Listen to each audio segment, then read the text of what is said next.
கோல் achiever trader சார்பாக நம்ம subscriber viewers எல்லாருக்கும் வணக்கம். எல்லோரும் நல்லா இருக்கீங்கன்னு நம்புகிறேன். இந்த வீடியோ பொறுத்த வரைக்கும் நம்ம ஒரு நல்ல கரெக்ஷனில் கிடைக்கக்கூடிய இந்த ஸ்டாக்கை, அதாவது நம்ம ஷார்ட் டேர்முக்கு எப்படி நம்ம இந்த ஸ்டாக்கை நம்ம கன்சிடர் பண்ணுறது, ஸோ ஃபண்டமெண்டலாக இந்த ஸ்டாக்கு ஸ்ட்ராங்காக இருக்கா அப்படின்றத நம்ம இப்போ அனலைஸ் பண்ண போகிறோம். ஸோ அந்த ஸ்டாக்கோட பேர் பார்த்திங்கன்னா AWL agri business limited. So அதாவது இதுக்கு முன்னாடி இந்த அதானி வில்மர் இதிலேருந்து வெளியில் போயிட்டார். ஸோ அதனால் இதோட பேரை கொஞ்சம் மாற்றிருக்காங்க. ஸோ இந்த ஸ்டாக்கை பொறுத்த வரைக்கும் இப்போது நம்ம ஒரு முக்கியமான ஒரு பேராமீட்டர்ஸ் சடனாக ஹைக்காக இருக்குது. ஸோ இந்த மேஜராக அந்த ஒரு ரீசன். ரெண்டாவது, இந்த ஸ்டாக் அதோட IPO ப்ரைஸுக்கே வந்துடுச்சு. ஸோ இந்த ரெண்டு ரீசனாலையும் நான் இந்த ஸ்டாக்கை உங்களுக்கு செலக்ட் பண்ணியிருக்கேன். ஸோ அது மட்டும் இல்லாமல் இதோட உங்களுக்கு ஃபண்டமெண்டலாக இந்த ஸ்டாக்கை நம்ம இப்போது அனலைஸ் பண்ண போகிறோம்.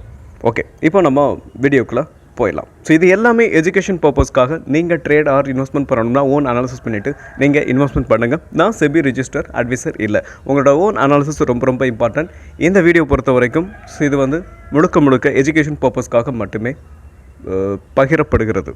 ஸோ டெசிஷன் நீங்கள் தான் எடுக்கணும். ஓகே, இப்போது இந்த ஸ்டாக்கை பொறுத்த வரைக்கும் மார்க்கெட் கேபிட்டல் 34,578. நெக்ஸ்ட் அப்படின்னு பார்க்கும்போது இந்த ஸ்டாக்கோட, அதாவது நம்ம பர்டிகுலர் சில பேராமீட்டர்ஸ்லாம் பார்க்க போகிறோம். ஸோ இந்த ஸ்டாக்கோட இந்த ஃபண்டமெண்டலாக ஸ்ட்ராங்காக இருக்கிறதோட ப்ளஸ் என்ன மைனஸ் என்ன அப்படின்றத நம்ம பார்க்க போகிறோம். ஓகே, ஸ்டாக்கோட PE ஃபஸ்ட்டு.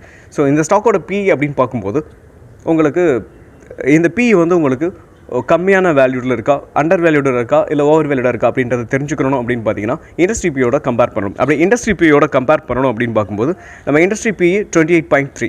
ஸோ அப்படி பார்க்கும்போது ஸ்லைட்லி சேஞ்சஸ், அதாவது ஸ்லைட்லி கொஞ்சம் ஹையாக இருக்குது, அவ்வளோதான். ஸோ ஒரு பெரிய வித்தியாசம் கிடையாது. ஸோ இது மாடரேட்டாக இருக்குது அப்படின்றத நம்ம புரிஞ்சுக்க முடியும். ஒன்று. நெக்ஸ்ட் அப்படி பார்க்கும்போது ROCE. இந்த ROCE அப்படின்னு பார்க்கும்போது ரிட்டர்ன் ஆன் கேபிட்டல் எம்ப்ளாய், அதாவது இந்த கம்பெனியில் இன்வெஸ்ட்மெண்ட் பண்ணியிருக்க, ஸோ அதாவது இந்த கம்பெனியில் இன்வெஸ்ட் பண்ணியிருக்க கேபிட்டலுக்கு இந்த ஸ்டாக் எவ்வளோ ரிட்டர்ன்ஸை கொடுக்குது அப்படின்றதான். ஸோ இந்த 20.9% கொடுத்துருக்கு. ஸோ ROCE பொறுத்த வரைக்கும் 15க்கு அபோவ் ஆர் 15 இருந்தாவே ஒரு வெல் நவுன் கம்பெனி அப்படின்றத நம்ம புரிஞ்சுக்க முடியும். நெக்ஸ்ட் பார்க்கும்போது ROCE ரெண்டுமே ரொம்ப முக்கியமான ஒரு பேராமீட்டரில் ஒன்று. ஸோ அதில் ஃபஸ்ட்டு இந்த ROCE உங்களுக்கு ப்ளஸ். செகண்ட் அப்படின்னு பார்க்கும்போது ROE ரிட்டர்ன் ஆன் ஈக்விட்டி. இந்த கம்பெனியில் இன்வெஸ்ட்மெண்ட் பண்ணியிருக்க இன்வெஸ்டருக்கு பர் இயருக்கு எவ்வளோ ரிட்டர்ன்ஸை கொடுக்குது அப்படின்றத இந்த ROE அப்படின்ற இந்த பேராமீட்டர் உங்களுக்கு காட்டுது. ஸோ அதாவது பார்க்கும்போது ஒரு 14% கிட்ட நியரில் இருக்குது.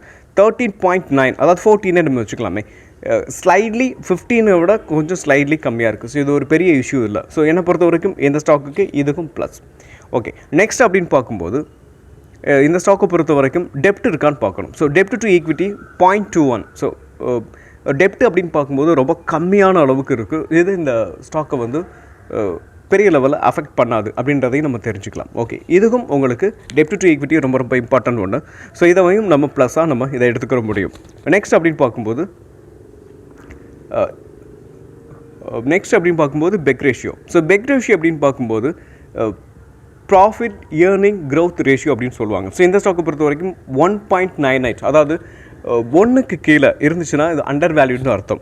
ஸோ 3க்கு மேலே இருந்துச்சுன்னா ஓவர் வேல்யூன்னு அர்த்தம். ஸோ 1லேருந்து இந்த 2க்குள்ளே இந்த 3க்குள்ளே இருந்துச்சுன்னா ஃபேர் வேல்யூன்னு அர்த்தம். ஸோ இப்போ இந்த ஸ்டாக்கை பொறுத்த வரைக்கும் ஃபேர் வேல்யூவில் ட்ரேட் ஆகிட்டுருக்கு அப்படின்றத நம்ம தெரிஞ்சுக்க முடியும். ஓகே, நெக்ஸ்ட் அப்படின்னு பார்க்கும்போது நம்ம முக்கியமான பேராமீட்டர்ஸில் புக் வேல்யூ பார்க்கணும். புக் வேல்யூ அப்படின்னு பார்க்கும்போது இந்த ஸ்டாக்கை பொறுத்த வரைக்கும் உங்களுக்கு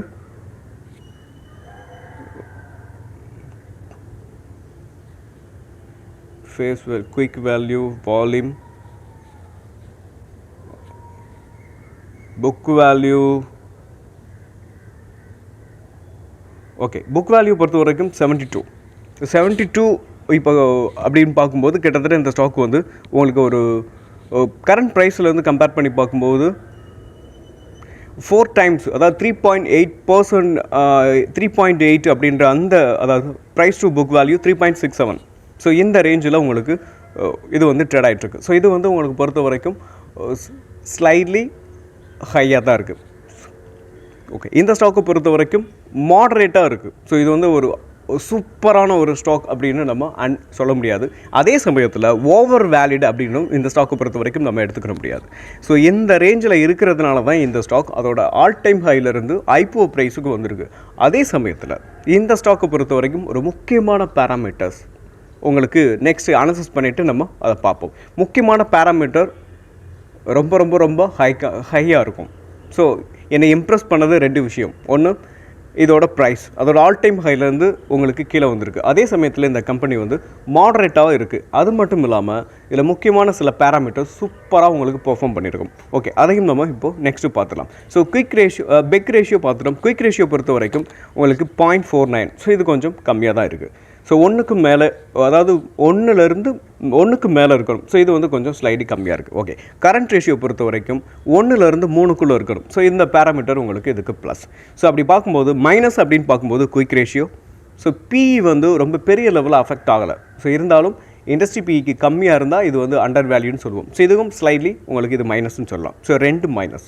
நெக்ஸ்ட் அப்படின்னு பார்க்கும்போது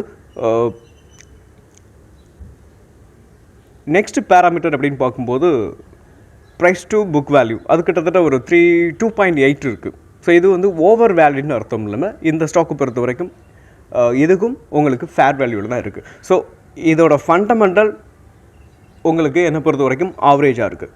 அதே சமயத்தில் இவங்களோட ரெவென்யூ எப்படி இருக்குது அப்படின்றத நம்ம பார்க்கலாம். ஓகே, நெக்ஸ்ட்டு ப்ராஃபிட் லாஸ் அக்கௌண்ட்டாக பார்ப்போம். ஸோ இவங்களோட ரெவென்யூ எந்த அளவுக்கு இருக்குது, ஒரு ஸ்டாக்கை வந்து நம்ம ஒரு நல்ல கரெக்ஷனில் வாங்குகிறோம் அப்படின்னா ஸோ என்ன ரீசனால் இந்த ஸ்டாக் வந்து கீழே விழுந்திருக்கு அப்படின்றத பார்க்கணும். ஃபஸ்ட்டு அவங்களோட ரெவென்யூ குறையக்கூடாது. ஸோ அதாவது அவங்களோட ப்ராடக்டோடக்கு அவங்க பண்ணுற ப்ராடக்ட்டுக்கு வந்து அந்த ப்ரைஸ் வந்து ஹைக்கால் உங்களுக்கு ப்ராஃபிட் கம்மியாகலாம், ஆனால் ரெவென்யூ கூடாது. அப்படி ரெவென்யூ குறைஞ்சிச்சுன்னா அந்த கம்பெனி வந்து உங்களுக்கு சரியாக பெர்ஃபார்ம் பண்ணலை அப்படின்னு அர்த்தம். ஓகே, இந்த ஸ்டாக்கை பொறுத்த வரைக்கும் நம்ம நெக்ஸ்ட்டு இதோட ரெவென்யூவை பார்க்கும். 2019 28,797 நெக்ஸ்ட் அப்படியே கொஞ்சம் கொஞ்சமாக கூடிக்கிட்டே தான் வருது. 28,000, 29, 37, 54, 58, 51, 63. இப்போ 2025 63,672 கோடிக்கு இன்க்ரீஸ் ஆகிருக்கு. இவங்களோட ரெவென்யூ வருஷம் என்ன இருக்குது, இன்க்ரீஸ் ஆகிட்டே தான் போகுது. ஸோ இவங்களோட ரெவென்யூ கூடிக்கிட்டே போகுதுன்னா இவங்களோட பிஸ்னஸ் வளர்ந்துக்கிட்டே இருக்குது அப்படின்னு அர்த்தம் இல்லையா? ஸோ இவங்களோட ப்ராடக்ட்டுக்கு மக்கள்கிட்ட, அதாவது இவங்களோட ப்ராடக்ட் வந்து மக்கள் வந்து நிறைய பேர் யூஸ் பண்ணுறாங்க, இவங்களுக்கு இந்த ப்ராடக்ட்டுக்கு வேல்யூ இருக்குது அப்படின்றத நம்மளால் புரிஞ்சிக்க முடியும். ஸோ ரெவென்யூ வருஷம் இன்க்ரீஸ் ஆகிட்டே போயிட்டுருக்கு. இது ரொம்ப இம்பார்ட்டண்டான ஒன்று. ஓகே, நெக்ஸ்ட்டு பார்க்கும்போது இவங்களோட ஆப்ரேட்டிங் ப்ராஃபிட் மார்ஜின் பார்க்கணும். ஸோ ஆப்ரேட்டிங் ப்ராஃபிட் மார்ஜின் பார்க்கும்போது இவங்க இங்கே கொஞ்சம் ஸ்லைட்லி கொஞ்சம் குறைஞ்சிருக்குன்னு சொல்லலாம். ஸோ இடையில குறைஞ்சிருக்கும். ஸோ ஆரம்பத்தில் ஸ்டார்டிங் ப்ரைஸில் பார்த்தீங்கன்னா 4, இந்த 4% வந்து அப்படியே மெயின்டைன் பண்ணிட்டு இருந்தாங்க. லாஸ்ட்டு உங்களுக்கு கொஞ்சம் குறைஞ்சிருக்கு, 3.22 வந்திருக்கு. இப்போ லாஸ்ட்டாக பார்த்தீங்கன்னா 4% வந்திருக்கு. இப்போ 2025 அகைன் மறுபடியும் அதையும் ரீச் பண்ணிட்டாங்க. ஸோ ஆப்ரேட்டிங் ப்ராஃபிட் மார்ஜின் பெரிய லெவலில் இம்பேக்ட் ஆகலை. நெக்ஸ்ட் அப்படின்னு பார்க்கும்போது நெட் ப்ராஃபிட் பார்க்கணும். நெட் ப்ராஃபிட் ரொம்ப இம்பார்ட்டன்ட். ஸோ இங்கே தான் டிக்ளைன் ஆகிருக்கலாம்னு நான் நினைக்கிறேன். ஓகே, பார்ப்போம். ஸோ 376 அப்படின்ற அதுதான் உங்களுக்கு நெட் ப்ராஃபிட் ஸ்டார்டிங்கில். ஸோ இப்போ அடுத்து நெக்ஸ்ட் இயர் பாருங்கள், 461, 729, 84, 582 இந்த இடத்துல ஒரு டிக்ளைன் விழுந்திருக்கு. ஸோ கிராஜுவலாக லாஸ்ட் 4 இயராக உங்களுக்கு இன்க்ரீஸ் ஆகிக்கிட்டே இருந்த இவங்களோட ப்ராஃபிட் நெக்ஸ்ட்டு 584 582 குறைஞ்சிருக்கு. அதே சமயத்தில் நெக்ஸ்ட் இயர் பார்த்தீங்கன்னா 148 கோடிக்கு வந்திருக்கு. இந்த அளவுக்கு இறங்குனதுனால தான் இந்த ஸ்டாக் ஒரு பெரிய ஃபாலையை சந்திச்சு அப்படின்னு நம்ம சொல்லலாம்.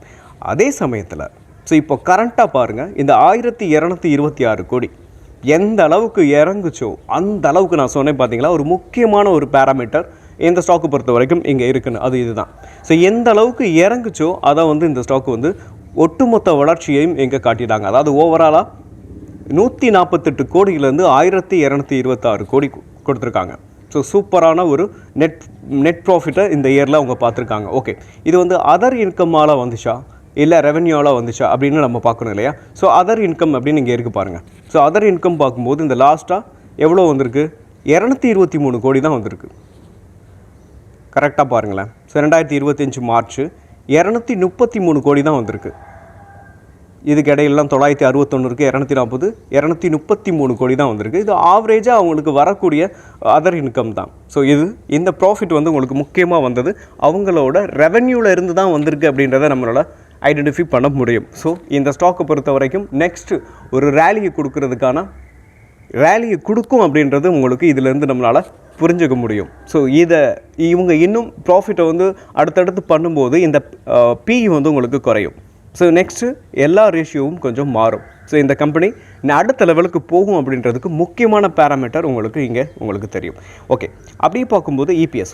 நெக்ஸ்ட் EPS பொறுத்த வரைக்கும் ஒரு கம்பெனி EPS அப்படின்னா இயர்னிங் பர் ஷேர். அதாவது இந்த கம்பெனிக்கு ஒரு 1 லட்சம் கோடி ஷேர் இருக்குன்னா அதில் ஒவ்வொரு ஷேரும் எவ்வளவு சம்பாதிக்குது அப்படின்றது தான் ஸோ இங்கே அவங்க போட்டிருப்பாங்க. ஃபஸ்ட் அப்படின்னு பார்க்கும்போது 32 ரூபா. ஸோ ஒரு ஷேர் வந்து உங்களுக்கு ஏர்ன் பண்ணுது. நெக்ஸ்ட்டு 40, அதுக்கப்புறம் 63, அதுக்கப்புறம் 6, வெறும் 6 பைசா. அதுக்கப்புறம் என்ன இருக்குன்னு பார்த்தீங்கன்னா 6 பைசாவில் 6 ரூபா, அதுக்கப்புறம் 4 ரூபா, அதுக்கப்புறம் 1 ரூபா. ஸோ இங்கே தான் உங்களுக்கு ஒரு பெரிய டிக்ளைன் நடந்திருக்கு. அதே சமயத்தில் இப்போ பார்த்தீங்கன்னா இந்த 1 ரூபா அப்படின்ற இந்த ப்ரைஸில் இருந்து இப்போது 9 ரூபா உங்களுக்கு இன்க்ரீஸ் ஆகிருக்கு இல்லையா? ஸோ இந்த ஸ்டாக்கு கீழே இறங்குனதுக்கான மேஜர் ரீசனில் இதுக்கும் ஒன்று. ஆனால் இப்போது நெக்ஸ்ட்டு வந்து என்ன ஆகும்? ஸோ ரெக்கவர் ஆக ஆரம்பிச்சிச்சு இல்லையா? நெக்ஸ்ட் வந்து ஒரு ஸ்டாக்கு வந்து கீழே விழுந்துட்டு அகைன் மறுபடியும் மேலே ஏறும்போது நல்ல ஸ்ட்ராங்காக வலுவாக தான் உங்களுக்கு ஒரு ஸ்ட்ராங்கான ஒரு இம்ப்ரூவ்மெண்ட் தெரியுது இல்லையா? 1 ரூபாயிலிருந்து சடனாக கிட்டத்தட்ட 9 ரூபா 43 பைசா அப்படின்ற இந்த ப்ரைஸில் EPS இருக்குது. நெக்ஸ்ட்டு இது வளரும். இப்படி வளரும் பொழுது என்ன ஆகும்? ஸோ இந்த ஸ்டாக் வந்து மேலே ரேலி கொடுக்க ஆரம்பிக்கும். ஓகே, நெக்ஸ்ட் அப்படின்னு பார்க்கும்போது இவங்கள்ட்ட ரிசர்வ் எந்த அளவுக்கு இருக்குன்னு பார்க்கணும். ஒரு கம்பெனினா அவங்கள்ட்ட ரிசர்வ் எவ்வளோ இருக்குது? கண்டிப்பாக ரிசர்வ் இருக்கணும். அந்த ரிசர்வ் இருந்தால் தான் அவங்களோட கம்பெனியோட எக்ஸ்பான்ஷனுக்கும் சில அவங்களோட ஏதாவது ஒரு எதிர்பாராத விதமாக அவங்களுக்கு ஒரு கம்பெனிக்கு நீட்ஸ் இருக்கும். ஸோ அதை அவங்க வந்து பூர்த்தி பண்ணுறதுக்காக இந்த ரிசர்வ் வந்து ஒவ்வொரு கம்பெனிக்கும் ரொம்ப ரொம்ப இம்பார்ட்டன்ட். ஓகே, அப்படி பார்க்கும்போது இவங்களோட ரிசர்வ் பாருங்களேன். இவங்களோட ரிசர்வ் கூட ஒவ்வொரு வருஷமும் இன்க்ரீஸ் ஆகிட்டே போயிட்டுருக்கு. இப்போ லாஸ்ட்டாக பார்த்தீங்கன்னா 9294 கோடி இருக்குது. அதே சமயத்தில் இவங்களோட பாரோவிங்ஸையும் நம்ம பார்க்கணும். அப்படி பாரோவிங்ஸை பார்க்கும்போது லாஸ்ட்டாக குறைஞ்சிருக்கா அப்படின்னு நம்ம பார்க்கணும். இங்கே பார்த்தீங்கன்னா 1829, 2300, நெக்ஸ்ட்டு 3000, அடுத்து கொஞ்சம் கொஞ்சமாக குறையவும் ஆரம்பிச்சிருக்கு. ஸோ 2700 கோடி, 2396, 2628, இப்போது கரண்ட்டாக பார்த்தீங்கன்னா 1934 கோடி. ஸோ இன்னொரு விஷயம் அப்படின்னு பார்க்கும்போது இவங்களோட அந்த நெட் ப்ராஃபிட் குறைஞ்சதுக்கு இதுக்கும் ஒரு ரீசன். ஸோ இப்போது குறைஞ்சிக்கிட்டே வருது. ஸோ இவங்களோட ரெவென்யூ குறைஞ்சிக்கிட்டே போகுது, இவங்களோட ப்ராஃபிட் கூடிக்கிட்டே போகுது. ஸோ இந்த 2 ரீசனையும் நீங்கள் கவனிச்சிங்கன்னா தெரியும் இந்த ஸ்டாக்கு மேலே பறக்கிறதுக்கான வாய்ப்புகள் இருக்குது. ஓகே, நான் சொன்ன முக்கியமான பேராமீட்டரில் எதுக்கும் ஒன்று. ஓகே, நெக்ஸ்ட் அப்படின்னு பார்க்கும்போது நம்ம இன்வெஸ்டர் பார்ப்போம். ஸோ இவங்களோட ப்ரொமோட்டர் ஹோல்டிங் ரொம்ப ரொம்ப முக்கியம். ஃபஸ்ட்டு என்னை பொறுத்த வரைக்கும் ப்ரொமோட்டர் ஹோல்டிங் 15% இருக்கணும். அப்படி இருந்தால் தான் தன்னோட கம்பெனி மேலே தனக்கு நம்பிக்கை இருக்குது அப்படின்றத. கம்பெனி நல்லா இருந்தால் தான் அந்த ப்ரொமோட்டர் இந்த ஷேரில் அவங்களோட ஷேர் ஹோல்டிங்கை ஒரு 50% வச்சுருப்பாங்க. ஸோ இந்த ஸ்டாக்கை பொறுத்த வரைக்கும் எத்தனை பர்சன்டேஜ் வச்சுருக்காங்கன்னா 74.36. அதே சமயத்தில் நீங்கள் நினைக்கலாம் ஸோ 87.8 இருந்ததை இப்போ 74 ஆகியிருக்காங்கன்னா அதாவது 83 87 அப்படின்றது உங்களுக்கு அளவுக்கு அதிகமான ஒரு ஷேர் ஹோல்டிங் தான். ஆனால் 75 50 உங்களுக்கு போதும். ஸோ 74 வச்சுருக்காங்கன்னா ஒரு சூப்பரான ஒரு ஷேர் ஹோல்டிங் பேட்டர்ன் தான் உங்களுக்கு இருக்குது. Next FII. இந்த FII பொறுத்த வரைக்கும் உங்களுக்கு சடனாக இன்க்ரீஸ் பண்ணியிருக்காங்க. ஸோ நெக்ஸ்ட்டு நீங்கள் பார்த்தீங்கன்னா இந்த FII பொறுத்த வரைக்கும் ஸ்டார்டிங் ஸ்டேஜில் 1.63, அடுத்து 1.57, 1.27, 1.14, நெக்ஸ்ட்டு 0.63, 0.65, 0.77, 0.73, 0.95, அதுக்கப்புறம் 1.16. ஆனால் இந்த 2025 சடனாக உங்களுக்கு இன்க்ரீஸ் பண்ணியிருக்காங்க. 1%இருந்து 4%, கிட்டத்தட்ட 3%க்கு மேலே என்ன இருக்குது? ஸோ சடன் பையிங் வந்து FII ஏன் வரணும்? நீங்கள் கொஞ்சம் திங்க் பண்ணி பாருங்கள். ஓகே, லாஸ்ட் 4.31 லாஸ்ட்டாக இப்போ மார்ச் மாதம் அது இப்போது மார்ச் 2025, இப்போ ஜூன் 2025 பார்த்தீங்கன்னா 4.61% இருக்கும். ஸோ இன்னும் ஹைக் பண்ணியிருக்காங்க. ஸோ எந்த அளவுக்கு இன்க்ரீஸ் பண்ணியிருக்காங்கன்னு பாருங்கள். நெக்ஸ்ட் DI பொறுத்த வரைக்கும். ஸோ DI பொறுத்த வரைக்கும் அவங்க பிகினிங் ஸ்டேஜில் பார்த்தீங்கன்னா DI பொறுத்த வரைக்கும் 0.9, 14, 0.6 அப்படியே குறைச்சிட்டு வந்திருக்காங்க. கொஞ்சம் கொஞ்சமாக இப்போ பார்த்தீங்கன்னா ஃபுல்லாகவே குறைச்சிட்டாங்க. 0.5% வச்சுருக்காங்க. அதுக்கப்புறம் இப்போ சடனாக 8.9% உங்களுக்கு சடனாக ஏன் இந்த ப்ரைஸ், அதாவது இத்தனை பர்சன்டேஜ் அவங்க வாங்கணும்? டிஐஐ. ஸோ டிஐஏ அப்படின்னா டொமஸ்டிக் இன்ஸ்டிடியூஷனல் இன்வெஸ்டர், எஃப்ஐஐ அப்படின்னா ஃபாரின் இன்ஸ்டிடியூஷனல் இன்வெஸ்டர் அப்படின்னு அர்த்தம். ஓகே, இந்த டிஐஏ பொறுத்த வரைக்கும் சடனாக உங்களுக்கு இன்க்ரீஸ் ஆகிருக்கு. ஸோ ஏன், என்ன ரீசன் அப்படின்னு நீங்கள் யோசிச்சு பார்த்தீங்கன்னா இதுதான் காரணம். இந்த ஸ்டாக்கு மேலே இருக்க கான்ஃபிடென்ட். ஸோ இந்த ஸ்டாக் இவ்வளோ தூரம் இறங்கினாலும் இந்த ஸ்டாக் மறுபடியும் மேலே பவுன்ஸ் பேக் ஆகும் அப்படின்னு கான்ஃபிடென்ட். அதுக்கான ரீசனும் உங்களுக்கு நம்ம பேலன்ஸ் ஷீட்டில் பார்த்துருக்கோம். ஓகே, இந்த ஸ்டாக்கை பொறுத்த வரைக்கும் ஸோ நம்ம இந்த ஸ்டாக், ஆனால் இன்னொரு முக்கியமான விஷயம் என்ன அப்படின்னா பேஷண்ட்டாக இருக்கணும். ஸோ எந்த அளவுக்கு பேஷண்ட்டாக நீங்கள் இருக்கிறீங்களோ அந்த அளவுக்கு இந்த ஸ்டாக் வந்து இந்த ஸ்டாக்குன்னு இல்லை, ஸ்டாக் மார்க்கெட்டை பொறுத்த வரைக்கும் ஒரு கம்பெனி அனாலிசிஸ் பண்ணணும். அதுக்கப்புறம் அந்த கம்பெனி மேலே நீங்கள் கான்ஃபிடென்ட் இருக்கணும். அனாலிசிஸ் கரெக்டாக இருந்துச்சு அப்படின்னா கான்ஃபிடென்ட்டும் இருக்கும். ஸோ நீங்கள் அந்த ஸ்டாக்கை பற்றி உங்களோட ஓன் டிசிஷனை நீங்கள் எடுங்க. ஸோ என்னை பொறுத்த வரைக்கும் அந்த ஸ்டாக்கு பொறுத்த வரைக்கும் ஃபுல்லாக நான் அனாலிசிஸ் பண்ணியிருக்கேன். ஓகே, நெக்ஸ்ட்டு வந்து நம்ம வந்து இதோட சார்ட்டை மட்டும் நம்ம ஒன்ஸ் பார்த்துருவோம். ஓகே, இப்போ நம்ம ஏடபிள்யூஎல். ஸோ இந்த ஸ்டாக்கை பொறுத்த வரைக்கும் இப்போ இதோட ஆல் டைம் ஹை அப்படின்னு பார்க்கும்போது உங்களுக்கு 878. ஸோ அங்கேருந்து இந்த ஸ்டாக் வந்து உங்களுக்கு இப்போது ஒரு நல்ல ஃபாலாக கொடுத்துருக்கோம். நான் வீக்லி ஷார்ட் எடுத்திருக்கேன். இந்த ஃபால் அப்படின்னு பார்க்கும்போது கரெக்டாக 2025. ஸோ என்ன மந்த்துன்னு நம்ம பார்த்துருவோமே, மார்ச் மாதமாக தான் இருக்கும். ஸோ இந்த ஃபெப்ரவரி, இந்த ஃபெப்ரவரியில் பார்த்தீங்கன்னா உங்களுக்கு இது ஐபிஓ ப்ரைஸுக்கே வந்துருச்சு. அதாவது 225 அப்படின்ற இந்த ப்ரைஸுக்கு வந்திருக்கு. இங்கேருந்து இந்த ஸ்டாக் வந்து ஒரு குறிப்பிட்ட கொஞ்சம் ஒரு ரேலியை கொடுத்துருக்கோம். ரேலியை கொடுத்துட்டு அகைன் மறுபடியும் என்ன ஆயிடுச்சுன்னு பாருங்கள், ஒரு சைட்வேஸ் தான். ஸோ இந்த ஜோனில் தான் இப்போ ட்ரேட் ஆகிட்டுருக்கு. ஸோ நம்ம இப்போது நெக்ஸ்ட்டு வந்து இந்த ஸ்டாக் வந்து மேலேயும் போகலாம், அதே சமயத்தில் கீழேயும் வரலாம். ஆனால் இந்த 235, ஸோ இப்போ நம்ம கரண்ட்டாக ஸோ இந்த மாதிரியான ஒரு ஷார்ட் டேர்முக்காக நீங்கள் இந்த ஸ்டாக், அதாவது ஒவ்வொருத்தரும் இந்த மாதிரியான ஒரு ஸ்டாக்கை நம்ம வாங்கும்போது கொஞ்சம் கொஞ்சமாக நம்ம அக்குமுலேட் பண்ண ஆரம்பிக்கணும். ஒன்று கீழேயும் வரலாம், மேலேயும் போகலாம். ஒவ்வொரு ஸ்டாக்குக்கும் ஒரு குறிப்பிட்ட ஃபண்டை வந்து நம்ம அலோகேட் பண்ணுறோம்னு வைங்களேன்.